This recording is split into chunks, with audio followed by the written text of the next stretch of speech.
Okay, always this technical operation to set up.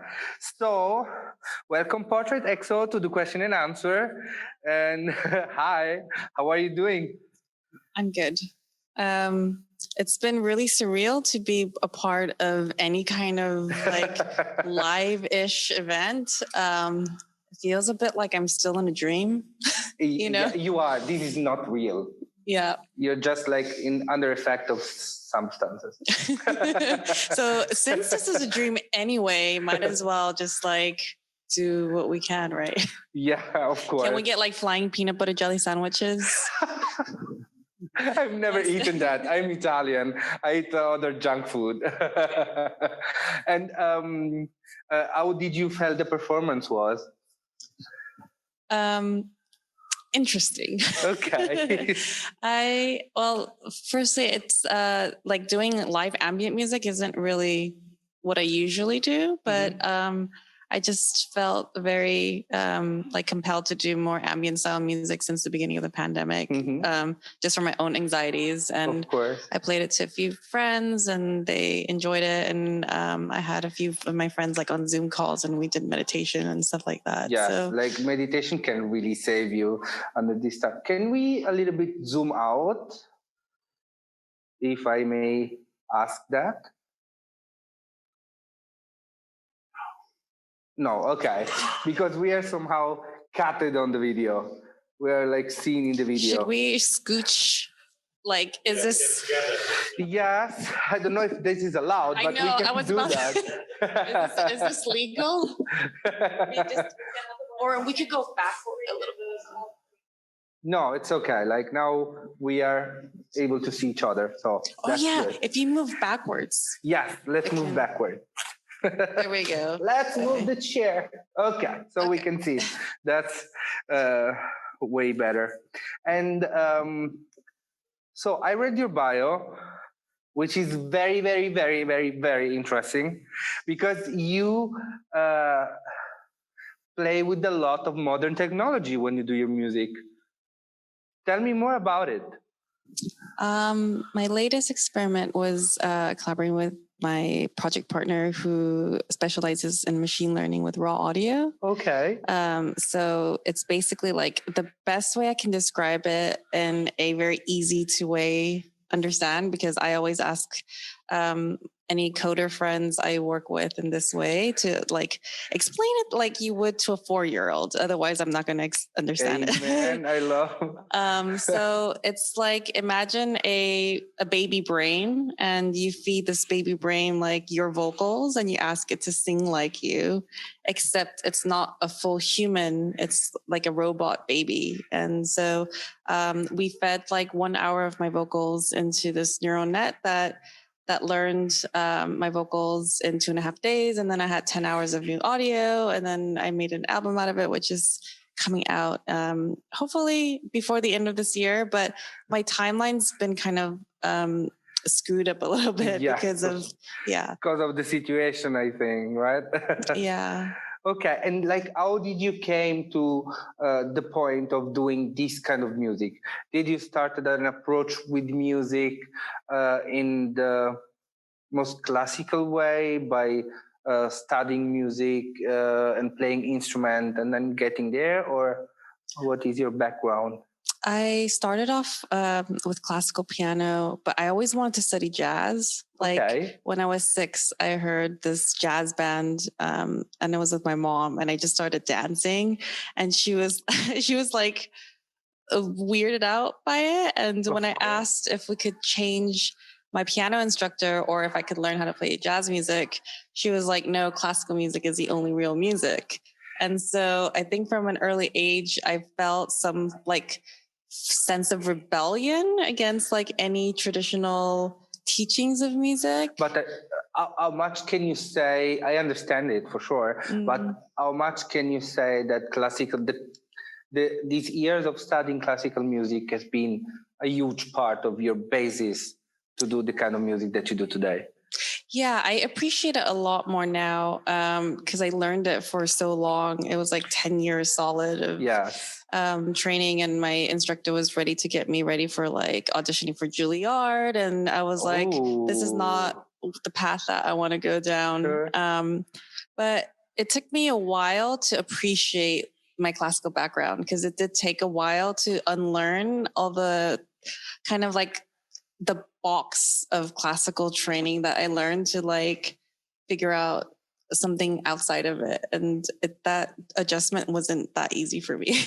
But I think that is part of the experience when you learn something that is the basic of music in a way or in a very high way that you can unbox it and change it completely.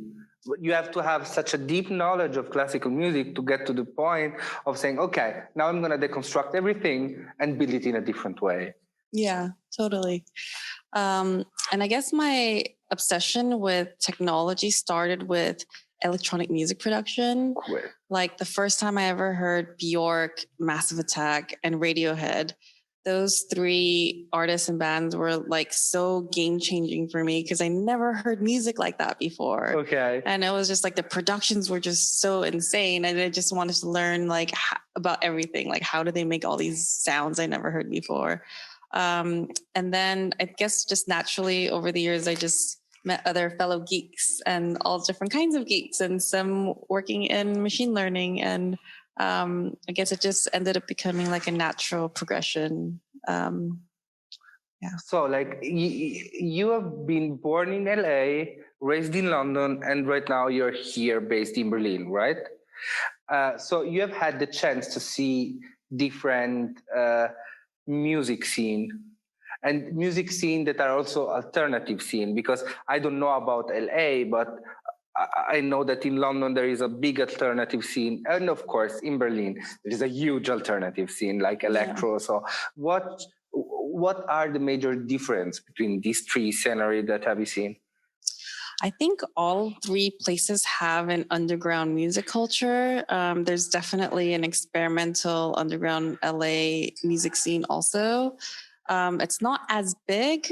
And I think because LA is just such a big city, it's hard to feel a sense of community. Okay. You have to like really go far out and kind of find these little tiny holes, you know? Okay. And London felt smaller to me because in comparison to LA, but it's still a big city.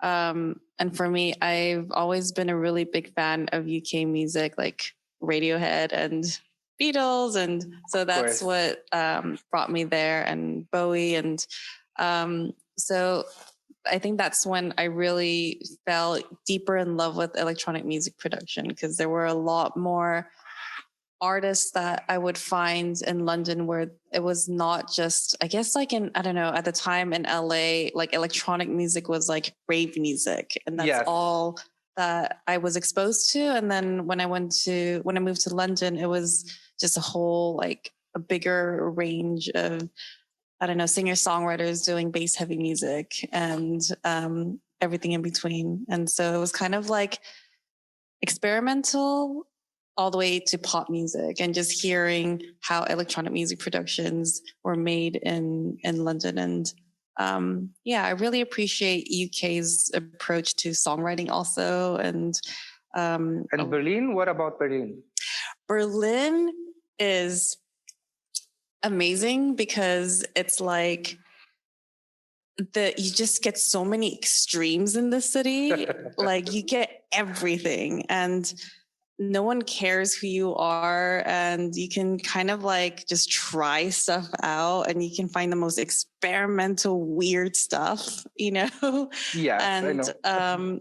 And there's like an appreciation for everything here, which is really great. And I think every artist needs to have like different stages of ideation. And when you're like in an ideation place where you just want to, I don't know, maybe break out of your shell a little bit or try something new that you've never done before, or just even like free your mind a little bit. Berlin is a really great place for that. Yes, like I've experienced that with my being queer, and because like Berlin can be so positively and negatively anonymous in a way, but you have still sort of a sense of community. So you're like, even though nobody cares about what you wear and about what you're doing, if you are dirty or undressed in the underground, nobody cares. And that was the point where I thought, okay, I started living more my queer self. So like Berlin gives you a lot of space for that. And what is up next for you? So I have an album that I plan on releasing, which I mentioned the date keeps getting pushed, and it's looking like now either December or January. Okay. And it's my first AI album using the technique I mentioned before. Yes. So it's like a duet between me and this like AI second self. Wow. That sounds very interesting. Yeah, I'm excited to share it. It's been a really long journey because the music's been done for a while and we're just finalizing the music video to go with it. And I always have this like desperation of telling a story through visuals. So yeah, hopefully that'll all wrap up. But I'm also being kind to everyone involved in the production because it's just a really strange time. What kind of story do you like to talk about in your music? If I may ask you this question, if it ain't too complex. I think for me, for this specific video, I'd like to make the differentiation between my sung voice on the record versus the AI voice to be very explicitly shown visually, so that when you watch it, you can tell when you hear the music, that's the AI voice and that's my actual singing voice. Okay.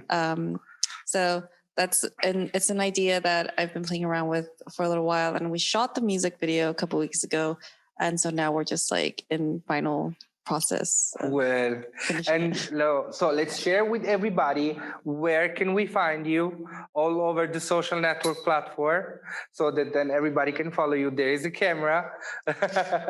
You can find me on Portrait XO social handle. I'm really terrible at upkeeping all of the social platforms. I'm mainly active on Instagram.